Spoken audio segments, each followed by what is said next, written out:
बिस्मिल्लाहिर्रहमानिर्रहीम। मैं हूं उज़ैर अहमद ख़ान और आप देख रहे हैं अब्लाग टीवी।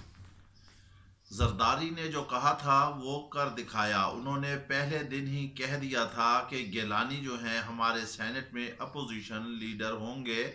इस हवाले से नून लीग बड़ी जुज़बुज़ हुई, फजल रहमान भी हुए, पूरी पीडीएम हुई और उन्होंने कहा कि जरदारी ने बग़ैर किसी मशवरे के ये फैसला सादिर कर दिया कि उनका जो है वो लीडर जो है वो अपोजिशन लीडर होगा, जिसको वो गिलानी को मैदान में उतार रहे थे, साबिक वज़ीर आज़म यूसुफ रज़ा गिलानी। आज ऐसे हुआ कि अपोजिशन लीडर सेनेट के लिए यूसुफ रज़ा गिलानी सिलेक्ट हो गए हैं। उनका बाकायदा नोटिफिकेशन जारी कर दिया गया है। अब हमारी बात यह है कि मज़ीद आगे हम डिटेल में जाएं। अगर आपने अभी तक अब्लाग टीवी को सब्सक्राइब नहीं किया तो प्लीज़ इसे सब्सक्राइब कीजिएगा और बेल आइकन दबाना ना भूलिएगा। ये आपका अपना चैनल है और इसका ख्याल आपने खुद ही रखना है। जी हाँ, इससे पहले आप देख लें दुनिया सहाफ़त में कितने ऐसे हमारे सहाफ़ी दोस्त थे जो कहते थे, जो अदालतों में गए, जो आगे पीछे गए, जिन्होंने आवाज़ उठाई कि जो रियासत मुखालिफ बयानिया है नून लीग का, उन्हें बयान करने के लिए आज़ादी दी जाए। ये लोग लगे रहे, नून लीग लगे रहे, मुखालफत में लगे रहे, हद क्रॉस कर ली। मरियम नवाज ने तो कोई हद छोड़ी ही नहीं। शहबाज शरीफ कुछ दूर हुए, हमजा शहबाज दूर हुए।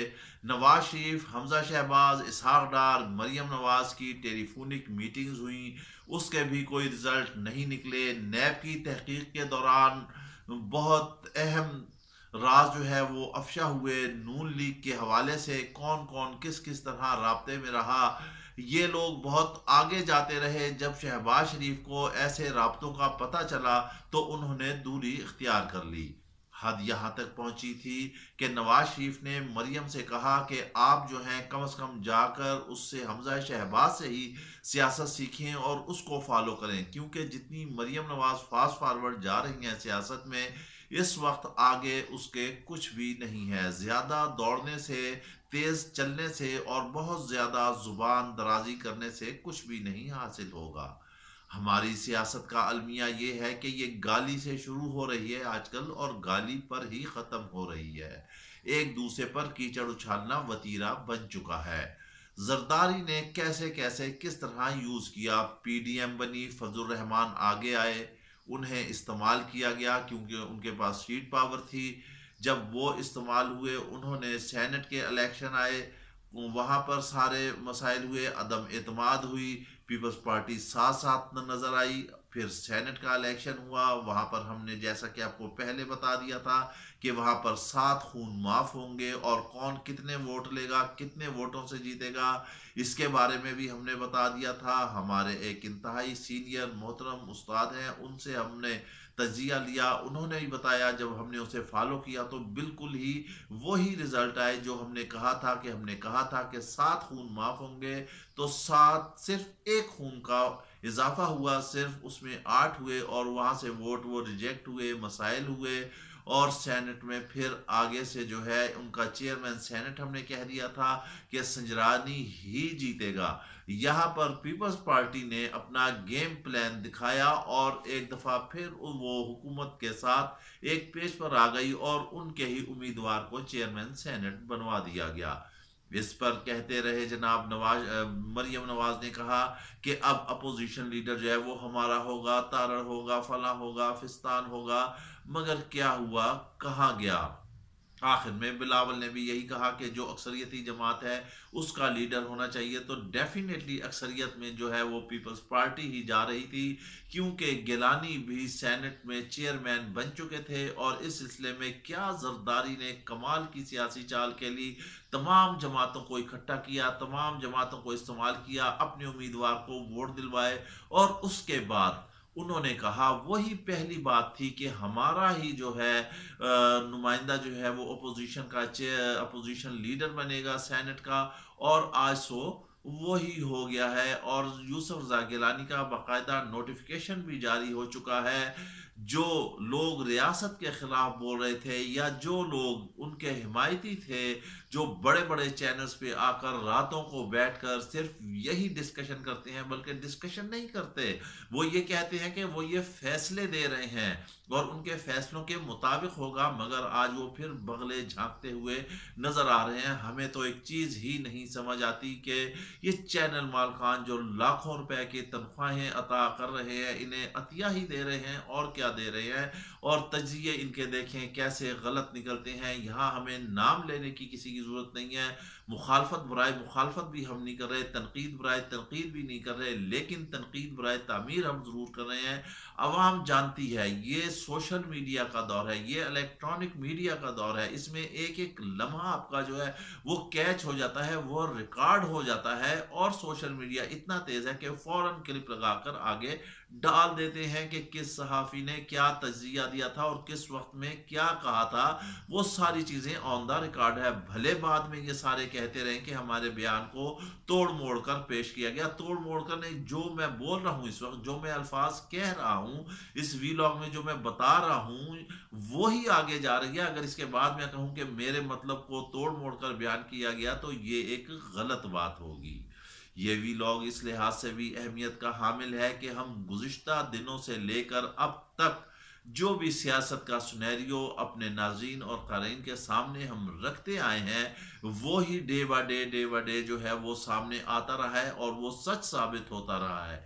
हमने शुरू से एक बात पे स्टांस किया, हमने कहा कि संजरानी ही ने जीतना है, वही जीता। हमने कहा कि गिलानी ने ही अपोजिशन लीडर बनना है, यहाँ नून लीग ने जोर लगा लिया, यहाँ फजल रहमान ने जोर लगा लिया, जिसने लगा लिया, लेकिन जरदारी को फिर हम क्रेडिट देंगे कि वो पीएचडी, रहमान वर्क ने कहा डबल पीएचडी। अब तो हम कोई सोचते हैं कि शायद उन्होंने कोई उससे भी ज़्यादा, इंतहाई ज़्यादा स्पेशलाइजेशन कर ली है और वो इस वक्त सियासत की रग को समझ गए हैं कि हमारे सियासतदानों की क्या रग है।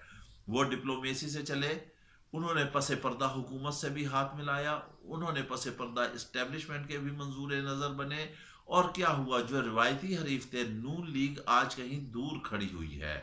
मरियम नवाज जो है वो किनारे लग चुकी हैं। हम पहले भी आपको बता चुके हैं कि अब ये पीडीएम जो है इसका बिल्कुल ही फतेहा फत हो चुका है। क्या हो चुका है?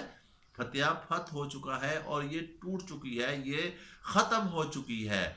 हम तो ये कहते हैं कि रस्म भी अदा हो गई है इसके खात्मे की। अब बस एक सियासी ब्लेम गेम जो है वो जारी है। अब पीछे पीडीएम के पीछे क्या रह गया है? देखें, इसमें लॉन्ग मार्च का सिलसिला था, अब वो भी ख़त्म होता जा रहा है। हमने कहा कि लॉन्ग मार्च नहीं होगा, अगर होगा भी तो बस ऐसा ही होगा कि चाय पानी की उनकी दावत होगी और वो रवाना हो जाएंगे। इन्वर्टेड कामाज में यहाँ पे चाय पानी का सिलसिला चल रहा है। वो आए, इस्लामाबाद आए, चाय पिए, पानी पिए और अपना रास्ता लेते बने। कुछ भी नहीं होगा। इस हुकूमत के जहाँ तक मामलात हैं, इसने अपने 5 साल पूरे करने ही करने हैं, और नेक्स्ट आगे कौन आने वाला है इससे पहले हम गुज़िश्ता वीडियो में इसके बारे में भी आगाही करा चुके हैं। इंशाल्लाह हम आने वाली वीडियोस में, आने वाले वक्त में अपने नाज़रीन को हम इस बारे में मज़ीद आगाही देंगे कि क्या सियासी हालात हैं और अब ऊँट जो है किस करवट बैठ रहा है। इमरान खान दोबारा एक्टिव हो चुके हैं। उन्होंने कह दिया है कि कानून को किसी को भी हाथ में लेने नहीं देंगे, और यही कानून जो है सबके लिए बराबर होना चाहिए। अब सिर्फ सबसे एक अहम तरीन मसला जो हुकूमत के दरपेश है वो है महंगाई। महंगाई और करप्शन जो है वो दूसरे नंबर पर आता है। अब मसला यह है कि आईएमएफ से हुकूमत मिल रही है, आईएमएफ से मिल के उसने आर्डिनेंस जारी कर दिया है, 2 आर्डिनेंस जारी हो गए हैं। बिजली जो है वो महंगी होने जा रही है, पीटीसीएल के बिल जो हैं वो महंगे हो गए हैं, पेट्रोल भी इस दफ़ा रोक दिया, फिर आगे महंगा हो जाएगा। ये बुनियादी चीज़ें हैं। सुई गैस जो है वो भी महंगी हो गई है, जिसकी वजह से अवाम सख्त परेशान है। आप कप्तान साहब अच्छे फैसले करें, हम ये नहीं कहते। आपको अपनी टीम पर नज़रसानी करना होगी। आपके जो अच्छे काम हैं उनके फ्रूट फुल कैसे हो रहे हैं, क्या वो फ्रूट अवाम तक पहुंच रहे हैं, क्या उनके नताइज अवाम तक पहुंच रहे हैं? तो अवाम तक नहीं पहुंच रहे हैं। अवाम इस वक्त शदीद बहरान का शिकार है इस महंगाई की वजह से और मिलावट शुदा चीज़ों की वजह से। आपने रमज़ान का पैकेज दे दिया, लेकिन हम आपको बताते हैं कि रमज़ान के आने से कबल ही मार्केट में महंगाई हो चुकी है, हर चीज़ की कीमत बढ़ गई है, ज़ख़ीरा अंदोज़ तेज़ हो गए हैं, शॉर्टेज होती जा रही है। आप आटा देख लें कितना महंगा हो गया है। जो 2 वक़्त की रोटी एक गरीब ने खानी है, वही आटा, वही नान, वही रोटी महंगी हो गई है। आपकी चेक एंड बैलेंस की टीमें कहाँ हैं? जो रोटी बन रही है, जिसकी कीमत आपने की है, वो रोटी बिल्कुल इतनी सी रह गई है, छोटी सी चपाती रह गई है। आप होटल से खाएं, 2 निवाले लें, तो वो रोटी जो है वो बराबर हो जाती है। ये बेईमानी, ये नाप तोल के निज़ाम में बेईमानी, ये वैसे बेईमानी, ये कहाँ तक चलेगी? शायद इस कौम को इल्म होगा कि हज़रत शुएब अलैहिस्सलाम की कौम सिर्फ इसी वजह से तबाह हो गई थी कि उन्होंने नाप तोल में बेईमानी की थी। हमारे यहाँ तो हर लम्हे पे बेईमानी है, हमारे बयानात में बेईमानी है, हमारे किरदार में बेईमानी है, हमारे कारोबार में बेईमानी है, हमारी ज़िंदगी बेईमानियों से भरी पड़ी है। ये तो हम अल्लाह पाक का लाख लाख शुक्र करें कि हम रसूल पाक सल्लल्लाहु अलैहि वसल्लम की उम्मत में हैं, वरना पता नहीं क्या क्या अजाब होता। यहाँ हमारे अंदर गुज़िश्ता उम्मतों को देखें तो हमारे अंदर कौन कौन से गुनाह और कौन कौन से करतूत नहीं है, तमाम को अगर हम जमा करें तो वो सारे हमारे अंदर मौजूद हैं। लेकिन क्योंकि हम महबूब खुदा सल्लल्लाहु अलैहि वसल्लम की उम्मत में हैं, वो अल्लाह के महबूब हैं, अल्लाह उनसे प्यार करते हैं, तो लिहाजा उनकी उम्मत से भी प्यार करते हैं। हमें इस वक्त ज़रूरत है अपना क़िबला दुरुस्त करने के लिए। गो के जैसी अवाम होती है वैसे हुक्मरान बिठा दिए जाते हैं। इमरान खान अगर आ गए हैं, चीज़ों को ठीक करें, अपोजिशन भी हालात को देखे, वो देख के चले। जरदारी इस वक्त स्मार्ट चाल से दरमियान में से अपनी लाइन निकाल कर बिल्कुल क्लियर हो गई हैं, वो आगे निकल चुके हैं। नून लीग तना हो चुकी है, फजलुर रहमान भी साइड पर हो चुके हैं, और अब गेम सिर्फ हुकूमत और पीपल्स पार्टी की है। ये लोग बयानबाजियां देते रहेंगे। अब आने वाले वक्तों में सेनेट के सारे मामलात आज कंप्लीट हो चुके हैं। अब आप देखेंगे कानून साजियां होंगी, गिरफ्तारियां होंगी। जिन चीज़ों का हम बयान कर चुके हैं कि जो चीज़ें, जो सबूत नून लीग के हवाले से, नवाज शरीफ के हवाले से, मरियम नवाज के हवाले से, इवन देन फजल रहमान के हवाले से जो जो चीज़ें भी बरामद हो चुकी हैं और जो मुतलका इदारों के पास हैं, वो उन्हें यूटिलाइज करेंगे। कानून के तहत अब सजाएं होंगी। और फिर हमें अब इजाज़त दीजिए। अगर आपने अब ब्लॉग टीवी को सब्सक्राइब नहीं किया तो प्लीज़ सब्सक्राइब कीजिए। अपना ख्याल रखिएगा।